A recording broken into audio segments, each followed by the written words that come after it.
Shalom, bien-aimés dans le Seigneur, nous sommes dans la joie de nous retrouver pour une nouvelle méditation. Nous sommes le jeudi 31 août, le dernier jour de ce mois d'août, jeudi 31 août 2023, et nous vous saluons au nom de notre Seigneur et Sauveur Jésus-Christ. Pour notre méditation de ce jour, nous allons lire un texte dans la première lettre de Pierre, chapitre 5, verset 6. 1 Pierre 5, 6, nous lisons dans la version Louis II, il est dit « Humiliez-vous donc sous la puissante main de Dieu, afin qu'il vous élève au temps convenable. » Élevez au temps convenable, tel est le thème de notre méditation de ce jeudi 31 août 2023. Bien-aimés dans le Seigneur, chaque être humain tend ou aspire à l'élévation, qui est le fait de se retrouver plus haut, dans une situation supérieure, à un niveau plus élevé, et cela, bien aimé, dans différents domaines de la vie. Pour cela, certains sont capables de tout. Par contre, d'autres n'éprouvent aucun désir d'aller plus haut. Ils se contentent de ce qu'ils sont. Ces deux extrêmes sont à décourager car, bien-aimés, Dieu n'est pas contre l'élévation. Mais cette élévation doit être une élévation dans le chemin agréé.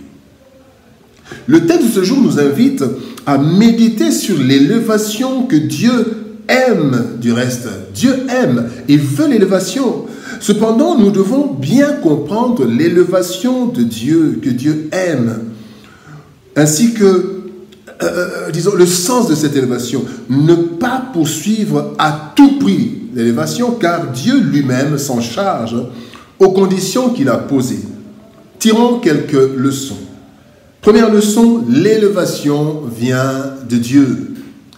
Dans le psaume 75, versets 7 et 8, il est dit « Car ce n'est ni de l'Orient, ni de l'Occident, ni du désert que vient l'élévation, mais Dieu est celui qui juge, il abaisse l'un et il élève l'autre. » L'élévation, bien-aimé, n'est pas une mauvaise chose en soi.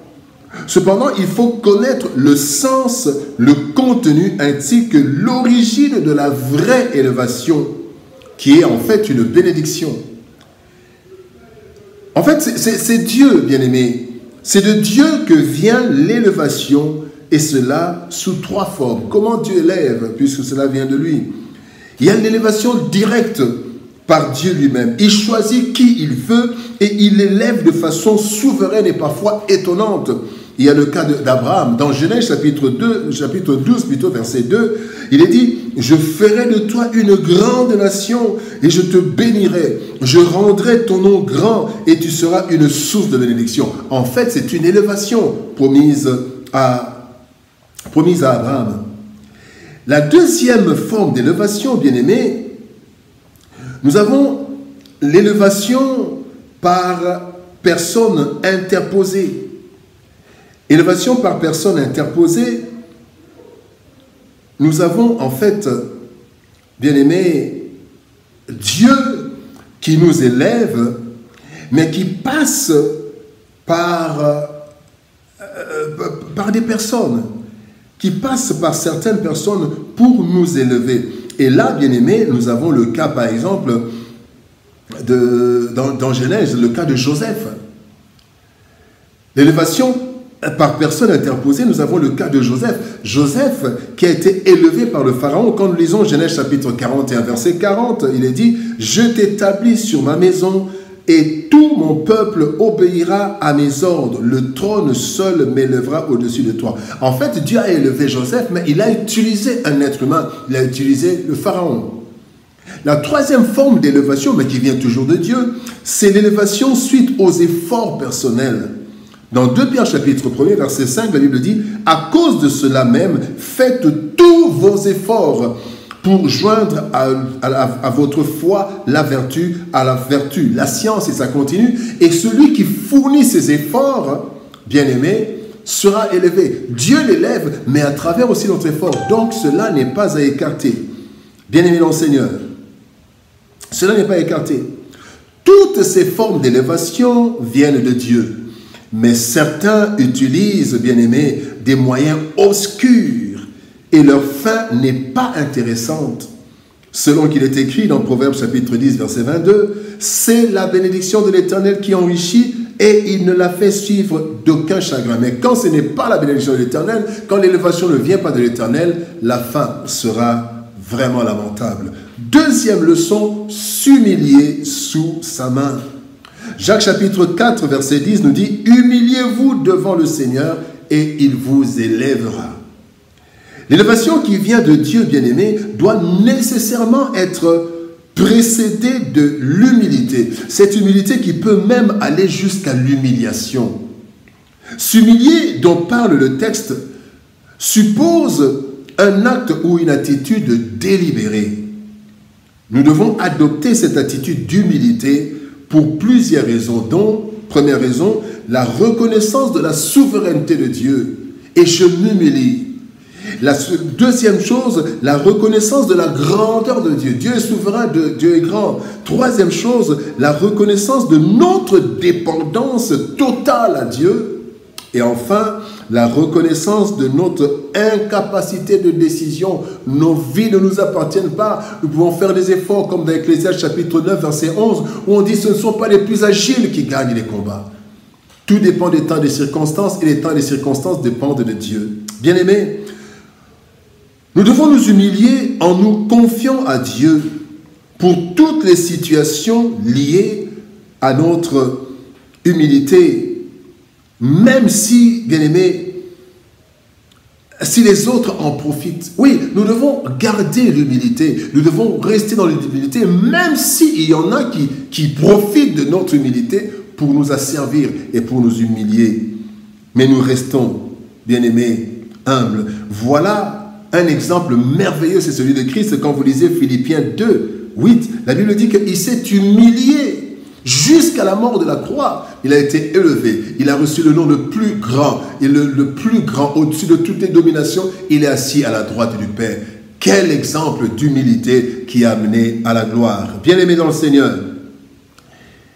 Troisième leçon, élevé au temps convenable.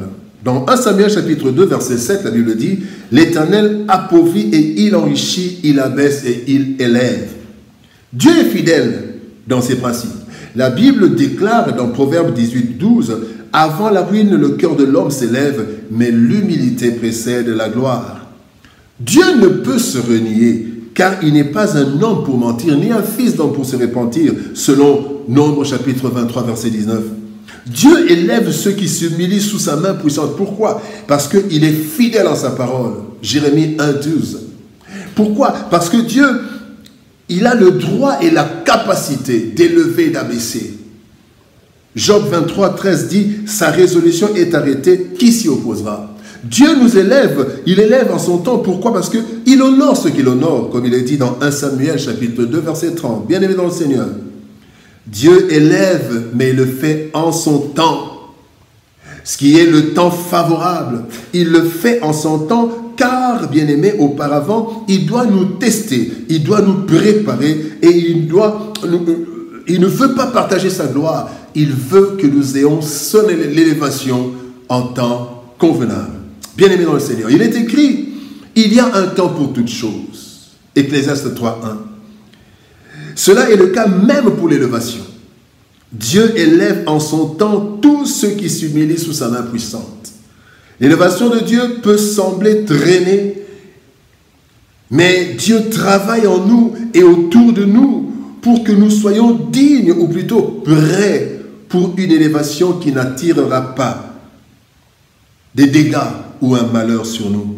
C'est ainsi qu'il exige de nous que nous puissions nous humilier sous sa main et ainsi que nous puissions attendre son temps pour être élevés. Prions. Éternel Père de gloire, Dieu Tout-Puissant, merci pour ton amour et ta bonté. Toi qui veux l'élévation, toi qui veux nous élever, nous bénir, mais tu veux le faire en ton temps. Voilà pourquoi tu nous demandes de rester humble, de nous humilier sous ta main puissante. Et au temps convenable, qui est ton temps, Seigneur, tu nous élèveras comme toi tu le veux, parce que tu es souverain. Aide-nous, Seigneur, à patienter, à rester sous ta main puissante dans l'humilité, et au jour convenable qui est ton jour, tu nous élèveras. C'est dans le précieux et puissant nom de Jésus-Christ que nous avons ainsi prié, Père.